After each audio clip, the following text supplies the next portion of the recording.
You are going to listen to a conversation between two people, a customer and a representative of a company which rents cars.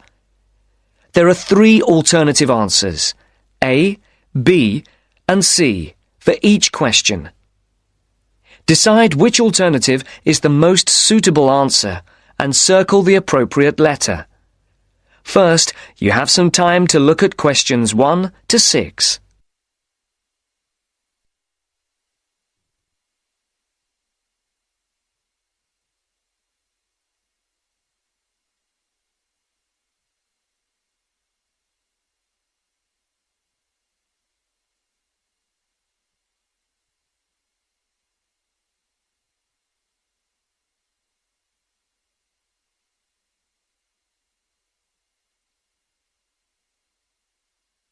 Now the test will begin. Remember, you will hear the recording only once, so answer the questions as you listen. Now listen to the first part of the conversation and answer questions 1 to 6. Thank you for calling Carline. So that we can best help you, can you please press the star button on your phone now? Thank you. Now choose one of the following 4 options by pressing the buttons on your telephone. Press 1 if you would like to make a car reservation. Press 2 if you would like to talk to someone about a car reservation. Press 3 if you would... Please hold while we put you through to one of our assistants.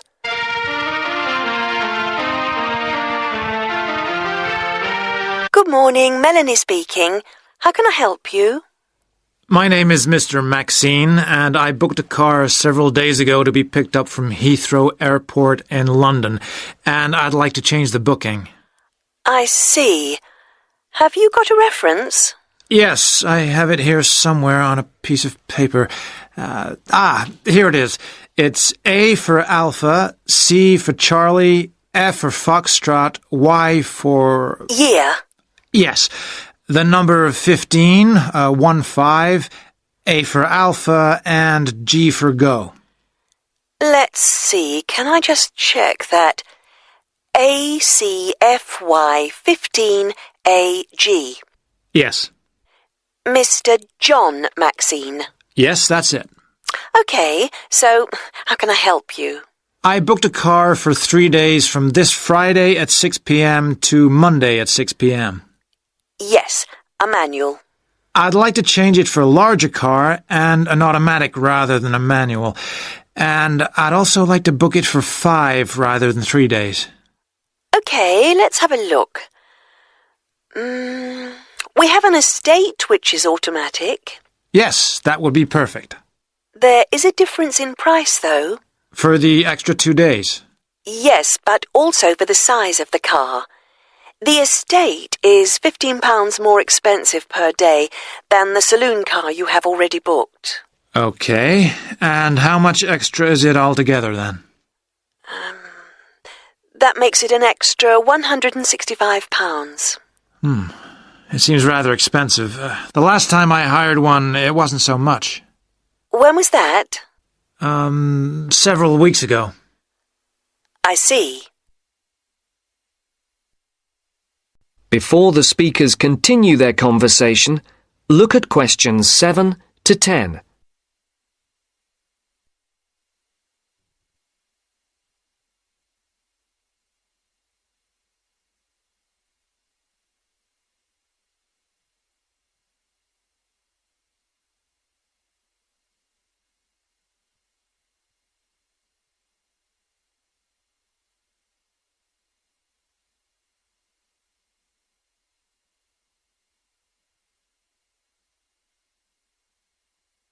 As you listen to the rest of the dialogue, complete the numbered spaces 7 to 10.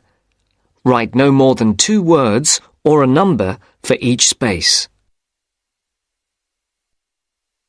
Well, it's basically because the rates change daily according to the cars available. The estate is the last automatic we have for hire for that period. We have a manual estate which is cheaper, if that would help. No, it has to be an automatic. OK. Shall I debit your card for the extra £165?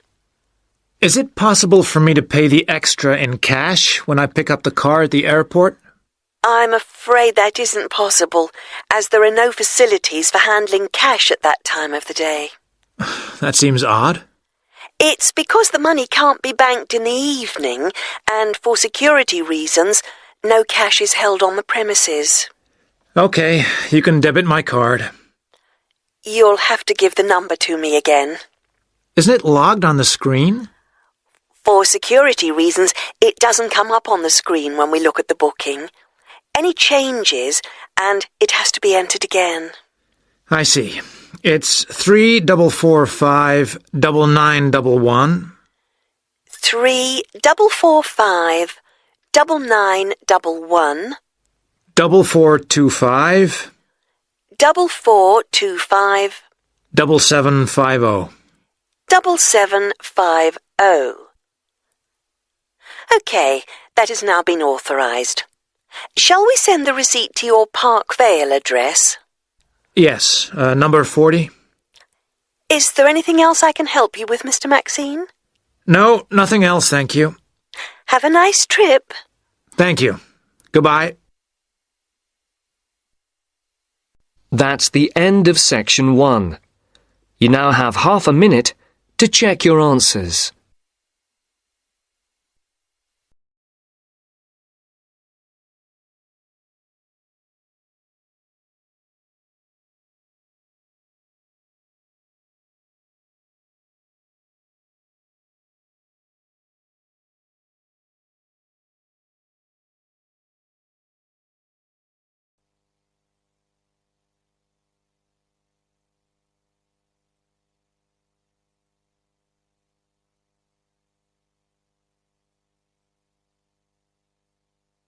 Section 2.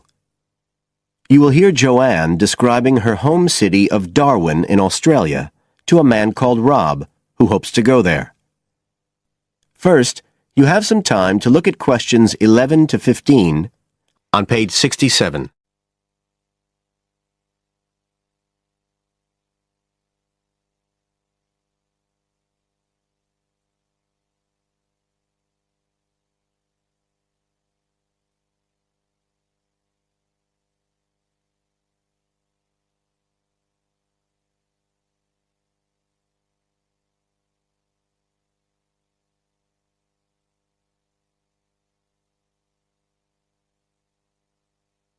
Now listen carefully and answer questions 11 to 15.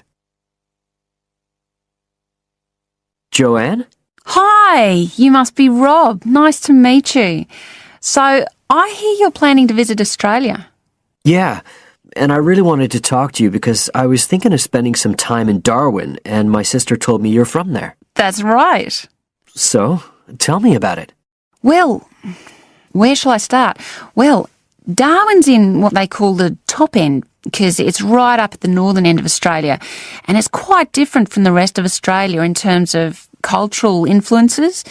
In fact, it's nearer to Jakarta in Indonesia than it is to Sydney, so you get a very strong Asian influence there. That means we get lots of tourists. People from other parts of Australia are attracted by this sort of international cosmopolitan image. And as well as that, we've got the same laid-back atmosphere you get all over Australia, probably more so, if anything, because of the climate.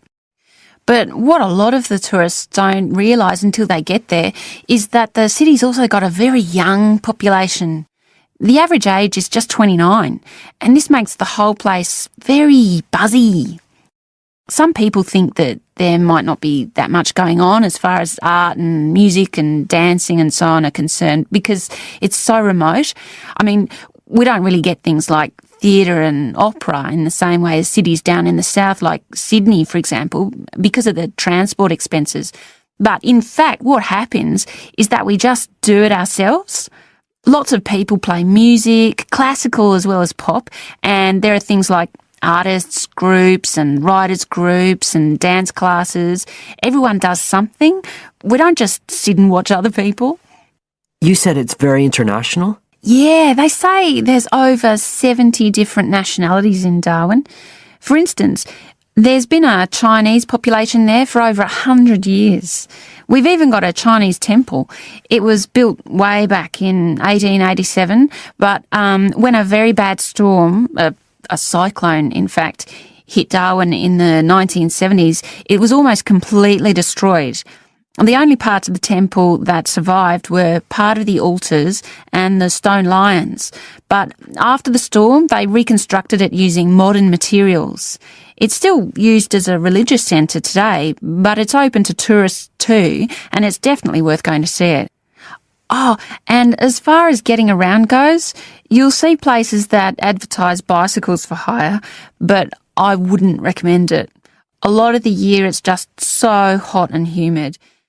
Some tourists think it'll be fine because there's not much in the way of hills and the traffic's quite light compared with some places, but believe me, you're better off with public transport. It's fine and not expensive. Or you can hire a car, but it's not really worth it. What's the swimming like? Well, there are some good beaches, but the trouble is that there's this nasty creature called the box jellyfish, and if it stings you, you're in bad trouble. So you have to be very careful most of the year, especially in the winter months. You can wear a lycra suit to cover your arms and legs, but I wouldn't like to risk it even so, personally. And there are the saltwater crocodiles too. I mean, I don't want to put you off. There are protected swimming areas netted off where you'll be safe from jellyfish and crocs, or there are the public swimming pools. They're fine, of course. You now have some time to look at questions 16 to 20.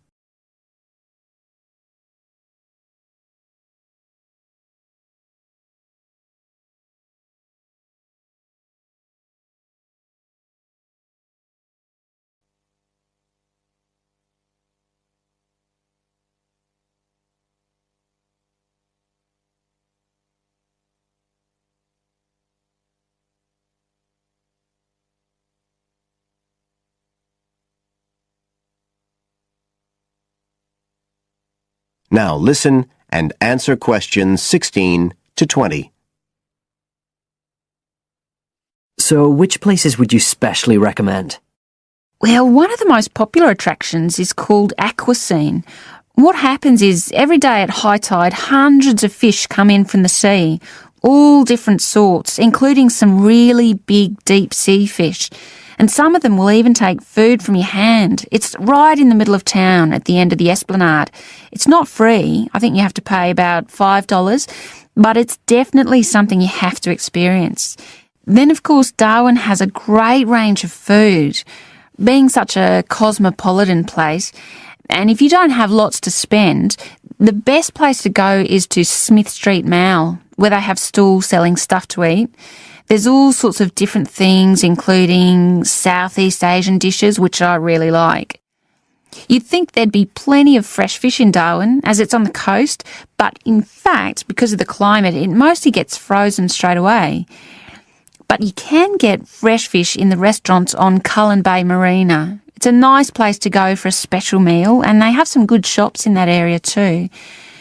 What else? Well, there's the Botanic Garden. It's over 100 years old and there's lots to see.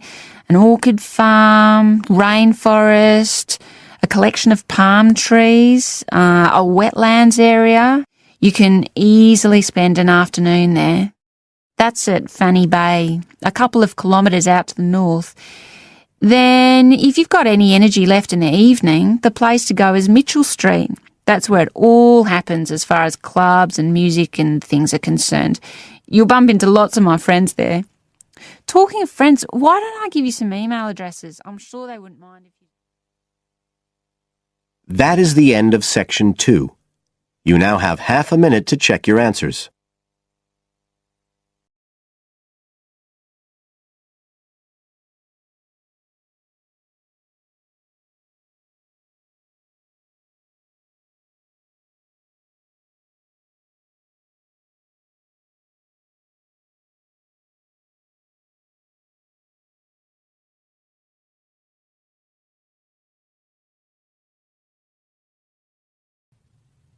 to Part 3.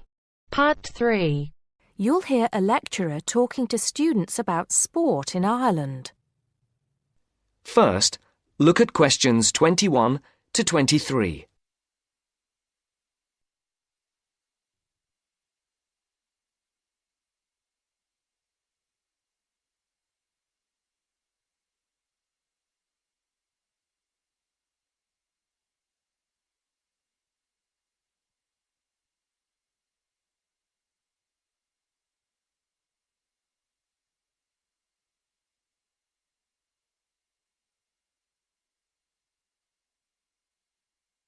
As you listen, answer the questions. Now, today we're going to be finding out about the most popular sports in the Emerald Isle. That's Ireland, of course. Can you guess what they are? Well, there are these two lesser-played games, a form of rounders and Gaelic handball. But we'll start with one which is perhaps over 3,000 years old, arriving in Ireland with the Celts, some claim. That may be a slight exaggeration, but I consider it to be the fastest field game in the world, and it goes by the name of hurling. Well, that's what it's known as in the English-speaking world anyway. So, what do you have to do? You've got 15 players on a team, one of them the goalkeeper. Each one has a stick called a hurley. Here you are. I've brought mine along. Had it since I was at school. This is what it looks like, and basically you have to get this ball, called a sliotar, that's S-L-I-O-T-A-R, so it's not spelt the way it's pronounced. You hit it into the net for 3 points, or you can hit it over the net for 1 point. The goal looks like the letter H, with the net under the crossbar.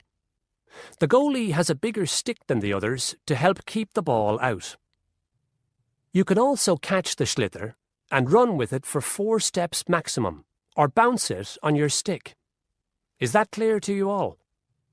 I'll be showing you a video a bit later, so you can see what a game actually looks like. You might like to think of it as a mixture of lacrosse, hockey, and baseball. Oh, and it's played by women too, but it goes by the name of camogie in that case. Before the conversation continues, look at questions 24 to 30.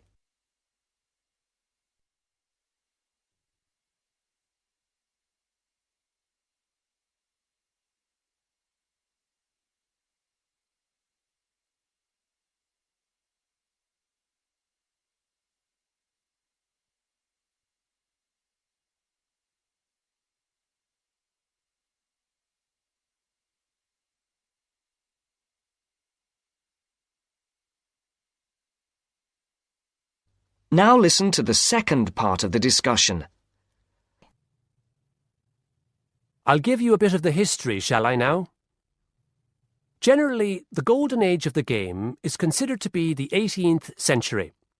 But systematic rules were first agreed and drawn up at that great shrine of learning, Trinity College Dublin, in 1879, founding the Irish Hurling Union, closely followed just a few years later by the formation of the Gaelic Athletics Association. With greater organisation last century, the All-Ireland Hurling Championship got off to a flying start, and I'm proud to say that my own native city of Cork has won more than 20 titles over the years. But then, so have Kilkenny and Tipperary. Is it only played in Ireland? No. Well, it is the only country with a national team at the moment, but you may be surprised to discover there are hurling clubs in London, as well as in America and Argentina, to name just a few.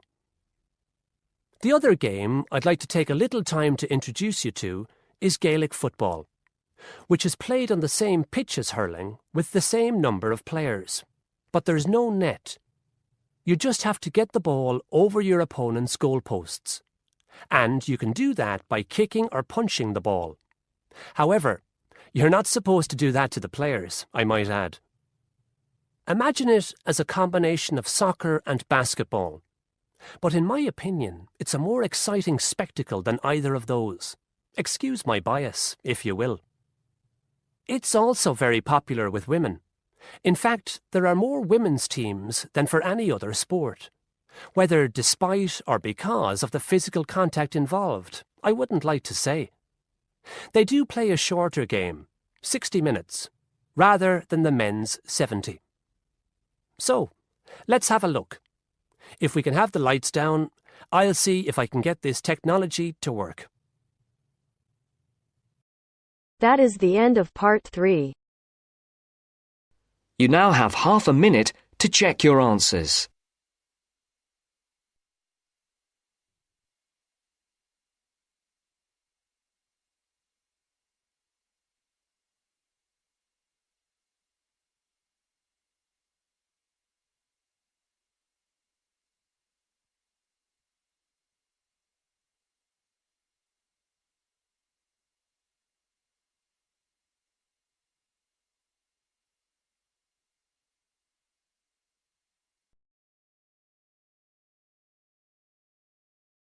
Now turns to part 4.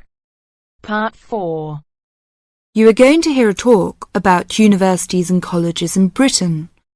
As you listen to the talk, complete the notes below. First, you have some time to look at questions 31 to 40.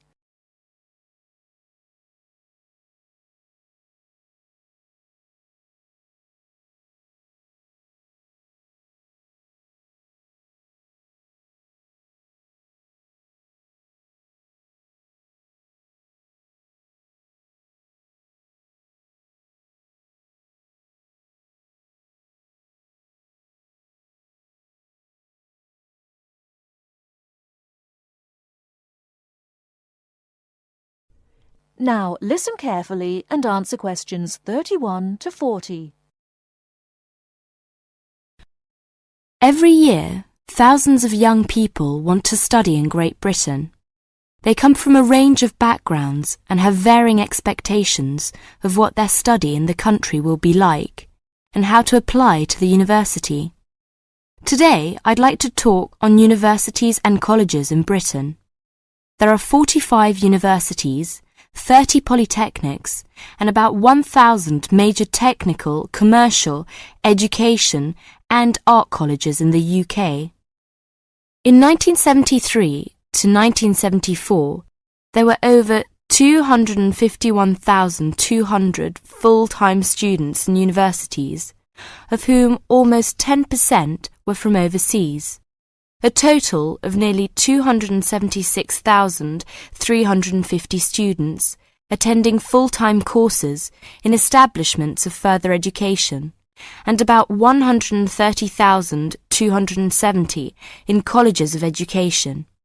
University first degree courses in arts and sciences are normally of 3 or 4 years duration, and, with very few exceptions, students are not admitted for any shorter period of study. The academic year normally extends from October to June and is divided into 3 terms. Information about courses and entrance requirements should be obtained by writing direct to the university at least 12 months before the proposed date of admission. All applications for admission are dealt with by the university's Central Council on Admissions, the UCA, to which all candidates seeking admission to a full-time internal first degree course or a first diploma course of more than 1 year's duration must apply. Full details of the admission procedure are to be found in the UCA Handbook, How to Apply for Admission to a University. A copy of this handbook and the standard application form should be obtained from the UCA at P.O. Box 28, Cheltenham and Gloucestershire, GL 501HY. The application form must be returned to the UCA by a stated closing date, usually in December, October for Oxford and Cambridge.